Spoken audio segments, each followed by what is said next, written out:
Hello, and welcome to the 12th episode of our Strasz podcast, Beyond the Test, Strasz Talks. I'm really excited for you all to join us for this exciting conversation about the upcoming Exchange Conference. And I'm really excited to have with me Denise Roosendaal, who is the Executive Director at I.C.E., as well as Erica Brown, who is the Director of Certification at ASIS International. Welcome, Denise and Erica. Great to be here. Thank you. Thanks for having us, Rory. So, Denise, I'll start with you. Could you briefly introduce yourself? And in a moment, I'm going to reserve my classic question about how did you get here, but I'll let you kick off. Excellent. Thank you so much. I'm the Executive Director for the Institute for Credentialing Excellence. I've been in this role for 13 years. And as you know, I.C.E. is the home for credentialing bodies and is also the home of NCCA, the accrediting body for credentialing programs. So I love this job and love this community. And it shows every day in the work you do for the organization, Denise. And so definitely appreciate that. Erica, over to you. All right, thanks, Rory. I am, as Rory said, I am the Director of Certification at ASIS International. I've been here for just under 2 years. And prior to joining ASIS, I oversaw a group of program managers with an assessment consulting company here in the industry. And in a way long ago life, I oversaw a licensure program. So it's a long time coming. Absolutely. And I was going to say, I've been privileged to know you through both stops on that journey, which has been a joy. So I do love to ask this question. Just how did you end up in the wild world of testing? And Denise, if I can start with you. Sure. So after college, I threw everything I own and myself into my little Chevy Chevette and drove to DC. I took a temp job with an association. And of course, at the time, had no idea what an association was. But someone there tapped me on the shoulder and said, hey, association management is actually a career, and you show some qualities that might make you successful in this environment. And then in 2007, I served on the CAE commission. And at the time, that's the Certified Association Executive certification from the American Society of Association Executives. I served on their commission at the time that they were becoming NCCA accredited. And so I learned all about accreditation and was super interested. And so when the position opened up at I.C.E., I certainly jumped on it. I will say, just a side note, that I have this thing now where I don't say that I fell into association management or that I wandered into credentialing, because I believe that this profession chose me and I choose it every day. And so I think it's a worthy profession. And I want to encourage others to tap folks and say, hey, this is a profession. This is a worthy work to do. So that's my little side note. I love that sentiment, Denise. Thank you for that. And Erica, what about you? Great question. So I went to architecture school, which feels like a lifetime ago. And after graduation, I worked through an internship and eventually did work through the licensing process and became an architect. At one point, I was on my local board for the Construction Specifications Institute, and we were doing research on how firms could provide better internships. And with that, I was looking at the National Council of Architectural Registration Board's website, see if they had anything that we could snag. And I stumbled upon job postings. And as a recently licensed person, I was like, what kind of jobs can you do over there? And they happened to have an exam development position open. And as you do in your 20s, I was like, well, that sounds cool. I'm going to apply. And 6 weeks later, my husband and I left Indianapolis and moved to Washington, D.C. so I could work at NCARB. And that was more than 20 years ago. And like Denise, I really do feel like this industry and this profession of association management really was a great fit for myself. I've enjoyed it actually more than architecture. Don't tell my old buddies. But as the rest, very quiet. As the rest you could say is history. It's been an amazing journey, and I love this place. Well, I so appreciate both of you sharing your stories, because I think they're just intrinsically interesting to those of us in the profession, and hopefully are interesting to those who may be looking at this as a profession as well. So, well, to our main event here, and that is, I am tremendously excited about the upcoming gathering at the I.C.E. Exchange. We are just over a week away. And in particular, for me, the networking, the educational program are always real highlights. And Erica, you're joining us not only in your role at ASIS, but also in your role as program chair for this year's conference. So would love to ask you, tell me more about the educational side of the program this year and what highlights you see in that agenda. Sure. I am so excited about the program this year. We had a ton of great submissions for the programming, and the committee really dug through to find what we thought the best programs would be. I think that what we're going to see is exciting. We have some favorites coming back. We've got the Stump the Psychometrician. We've got, Family Feud. I think if you've enjoyed those debates, I think you're going to enjoy that this year. We also have some great, things about marketing and stakeholder engagement. We've got some HR level sessions this year, which I think be great, kind of getting to Denise's point about the growth and how you can have a career in this industry, I think are new this year. I think for me, one of the most exciting things is how AI has evolved over the last few years in the submissions. A couple of years ago, it was really, what the heck is it? And what does it look like in our industry? Last year was a lot of the legal side. How does your organization embrace it and build it into your systems?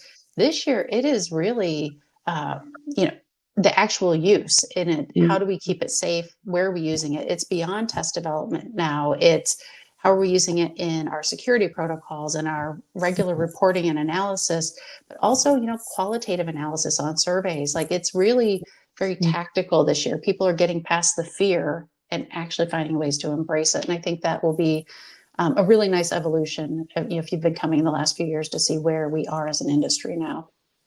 I'd love to hear that application, Erica, and as someone giving one of those sessions as well, I'm excited to see that application of technology and to your point, getting beyond the theoretical. Denise, what about for you? What highlights have you observed as you've seen the committee and your staff work? Yeah, great. Well, with over 75 breakout sessions over the 2.5 days, I think we have a little bit of something for everyone. As Erica mentioned, we have several on AI. In fact, we have 11 sessions on AI. We have 10 focused on DE&I. We also have the things that we normally have, the general sessions, the award program where we highlight, our fellow colleagues and the work that they're doing. One of my favorite sessions is always the Ignite sessions, because that's where people are talking, again, about their career journey, both those that are new to credentialing, those mid-career, and those who are perhaps looking at their exit ramp. But I think it's a really great opportunity to celebrate our profession and to learn from each other. And it's just such a heartwarming time to celebrate the credentialing profession. I also always love the Innovation Hall. We have over 50 exhibitors this year, with many new entrants into our hall. So super excited about that. It is a record, by the way, to have over 50 exhibitors. So we are very excited about that. And finally, I would say that we have a new thread of content related to instructional design, related to content development and competency models, and really about, the business models related to certificate and micro-credentialing. So that's a really interesting new content that I'm looking forward to hearing. I'm also delighted to hear that, Denise, just based upon some of the work that I'm doing with clients with just the massive influx of certificate programs and micro-credentials, stackables that we're seeing. I think that is going to be really valuable content. Yeah. So, as I reflected back on last year's conference, one of the things that really stuck out to me was the keynote, which I can't always say about conferences, but she was incredibly notable in terms of not only her messaging at the conference, which was incredible, but also just the amount of engagement that she had at the event, which certainly it was outside the norm of what I see at a lot of other conferences. So I know this year we have a keynote focused on the creation of resilient relationships and workplace culture, things that I know every organization needs to attack. So Erica, would love to hear from you. You know, what motivated the selection of Shasta as the keynote speaker this year, and what are you hoping that we as attendees get from her message? Sure. So I'm super excited about Shasta's presentation. When we started, gathering ideas and what type of topics would we like this year, we kind of had a list. We had 10 to 15 different keynote options that we considered. And as the committee ranked, what we felt was going to be engaging for this population and exciting for us to talk about, so many of the ones that were top ranked were related to relationship building and culture. So really, with the size of the committee we have, if that's what we're all feeling, we knew this was an important topic that I think our audience is going to really enjoy. The reason we went to Shasta is she is data driven, as are all of our cohorts are here. She has been doing research on friendship and relationships for 15 to 20 years. Lots of data. She really is, talking about friendship, sure, at home, and how do you build long-term relationships in your personal life, but also that intentionality at work. When we're in the office, it's one thing to start building a relationship over the coffee pot, or hey, you want to go out to lunch with me today? So many folks are still working from home, and it's harder. You get on a Zoom call and you finish up the topic and you hang up. You don't have that walking back to your desk sidebar. So to think about how we do that with, and build our relationships over the miles these days is harder. It's harder as you go up in your position, and it gets, that phrase, "it's lonely at the top," is true. So, having her come in with data on how we can evolve our relationships and how we can build, because when we get to those tough moments in life and at work and our project, you need those really great relationships to work on through, to get you through those tough moments. And that's what she's going to focus on. And we've asked her to dig in and share the data with us. We know that that's going to be popular with the folks we work with every day. So I'm hoping it's really well received. I know the committee is super excited to have her on board. Well, I'm certainly eager to hear the message. And of course, I'll be listening, ears wide open for those data points. Right. Well, Denise, you've already highlighted one record that the conference is going to set. Obviously, within the entire association management space, everybody took a hit from COVID and beyond. But last year we saw the I.C.E. exchange, fully recover from that COVID dip, excuse me. And I think most importantly, not only in total attendance, but also in diversity of those who were there. So how's this year's conference looking? And what else are you looking forward to for those attending? Great. Yeah, let me drop some data on you as well. I'm super excited about the records we are hitting this year. And I'm here to declare that the pandemic residual kind of hangover is gone, at least for I.C.E. anyway. Our high watermark in attendance was in 2019. We came so close to 800. And this year we are already exceeding 900, and we believe we're closing in on 950. My personal desire for a record is 1,000. I don't know that we'll get there this year, but we'll get there. We'll get there soon.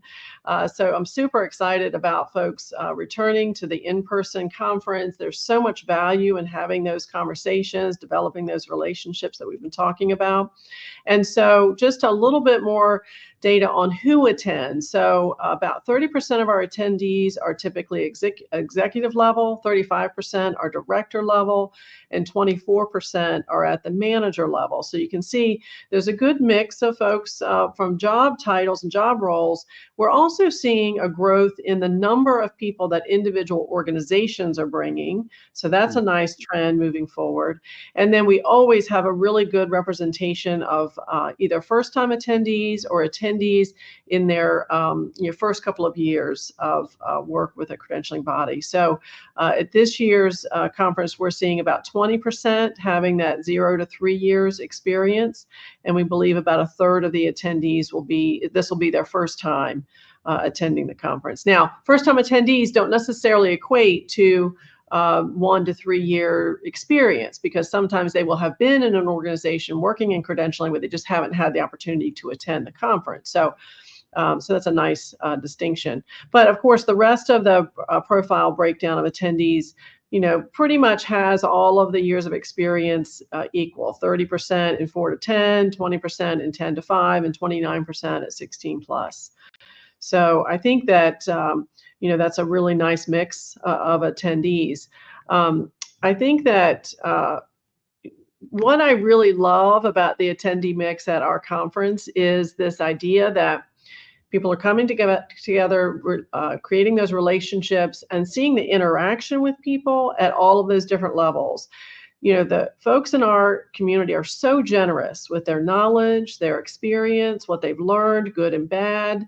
And so it's so great to hear people embrace folks who are newer to the industry and helping them learn the ropes. Yeah.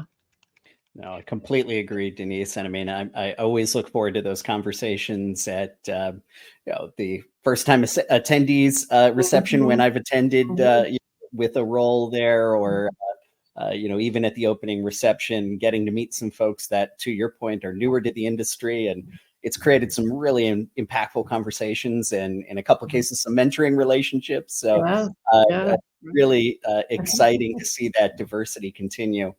Well, and I'm going to follow up with one more thing pertaining to the program, and that is, something that is different for the I.C.E. Exchange compared to some of the other conferences in our space, is the in-depth workshops that are held for the conference. And you're doing a great job of hitting the mark, I think, here this year with key topics, certificate programs, micro-credentials, subject matter expert management, and of course, the ubiquitous AI. So can you share some highlights for, what you're looking forward to in Sunday's workshops this year?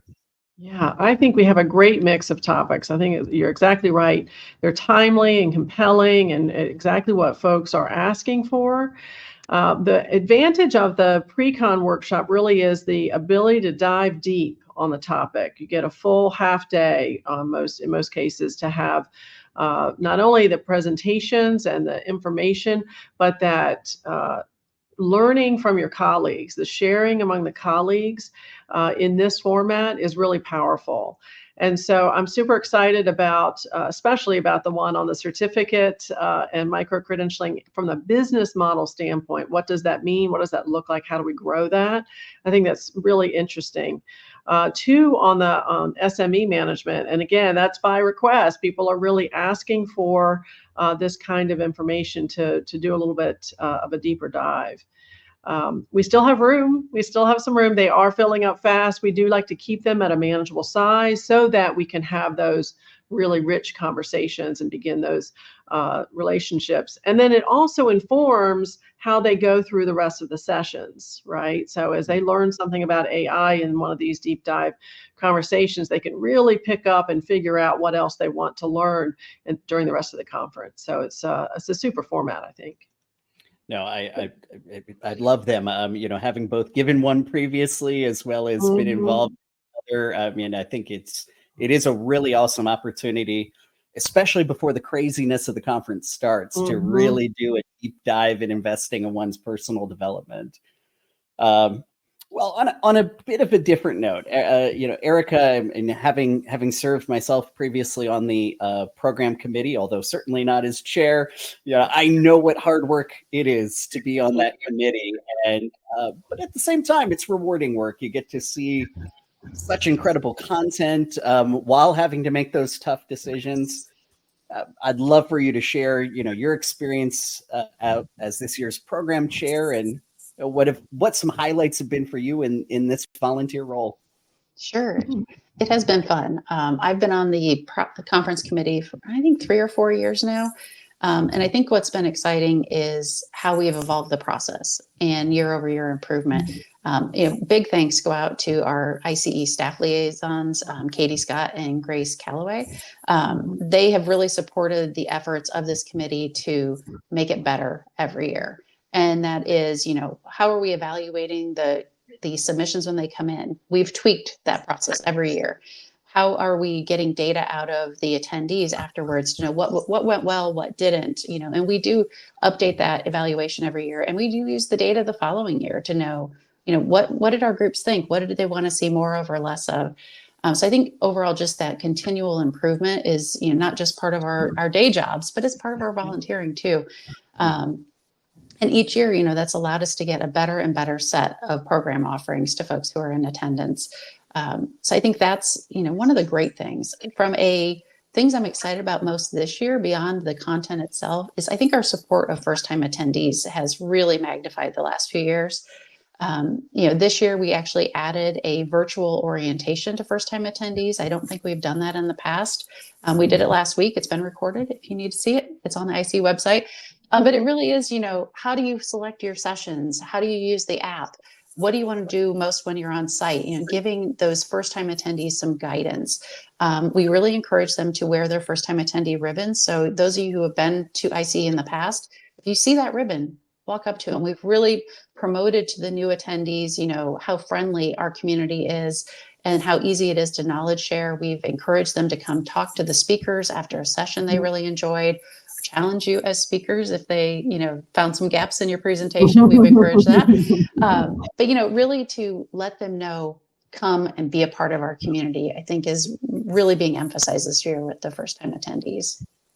Well, now that you've put me on notice, I'll make sure I'm ready for those hard-hitting questions, Eric.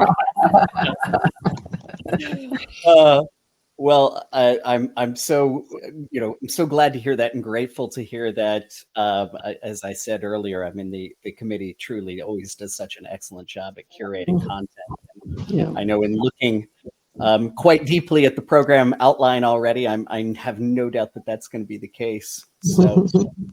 With that said, just in closing, any final highlights that you want to share, or more importantly, if someone is watching this and hasn't registered yet, there's still time. Why should they make it a priority to attend the I.C.E exchange this year? And Denise, why don't you go first, and then I'll kick it over to Erica. Well, first, Miami. I mean, we've already put in our deposit for good weather. It's going to be fantastic. Super excited about the location. The hotel is amazing. So location. So, but on a serious note, I want to say that I believe that the role of credentialing plays such an important role in the larger workforce, and more important than ever, as expertise in our society in general is under attack. It is up to us to say that competence, knowledge, skills, and abilities are critical to the role that we play and critical to protecting the public. And so we have to make sure that we are tracking on as many things as possible, educating ourselves, facing the future, understanding innovation, really getting the rigor of our programs at top notch. It is super important that we take that seriously and come together as a profession to protect what we know is so valuable in credentialing. So with that, y'all come. Erica, how about you? I love what Denise said. I think that that's a fantastic endorsement for the conference. I would add, whether you are a manager, director, CEO, really think about how you want to build your teams. How are you educating them? Professional development is key. If you can't make it, send somebody else. Let them bring the information back to your organization, or send your whole team. If your whole team is coming to a conference like I.C.E, hearing the same messaging, hearing the same best practices, they're going to bring that back and make your program better. We have such a breadth of educational offerings this year. Everybody's going to bring back something, whether it's something strategic or something tactical or a big aha that they can add efficiencies to your program, improve your practices. You're going to get value from this. It is so important in our industry to that continuous learning and continuous improvement, and you're really going to get some of that here. And going back to my last pitch is that networking side. You are going to learn from each other as much as from the speakers, because our speakers are our colleagues. Whether you're standing in line for coffee in the expo hall, You are walking out from a session. The networking here and the continuous learning and relationship building is going to be key to your success when you get back to the office. Having somebody that you can say, wait a minute, I heard about this at the conference. Let me pick up the phone and talk to somebody and go deep on it later. You don't get that in every industry. They're too big. We are a really great size to really nurture our colleagues and ourselves and our programs because of the networking we can do at a conference like I.C.E. I think you both framed it up so well. Denise, were you going to add something? Yeah, I just wanted to say that this conference doesn't happen without folks like you, dedicated to the profession, dedicated to the community, to the organization, and really putting your time and effort and thought into it. The quality of our program is a reflection of your expertise. So huge thank you to both of you for what you bring to the community. Really appreciate it. Well, I was actually, Denise, you stole my closing line there because I was good. Oh no, absolutely. I mean, I will not be afraid to say thank you twice because first off, Erica, knowing what a massive project that is to take on, thank you for all the time that you've spent and indeed that will be appreciated by so many in the industry. It truly is a service and an active service, which I think is so important. And Denise, the same thing. I mean, just again, thank you for your continued leadership, not only for I.C.E., but also for the industry writ large. I think you continue to help us drive forward as an industry, and we are grateful for the role you play there. Thank you. My pleasure. Well, with that said, for anyone who is not convinced, we will hope to see you in Miami in just over a week at the I.C.E. Exchange. And once again, for those who are listening to the podcast and have made it here to the finish, thank you for that. Thank you for taking the time. We look forward to seeing you on our next episode in just a couple weeks. Thank you and take care.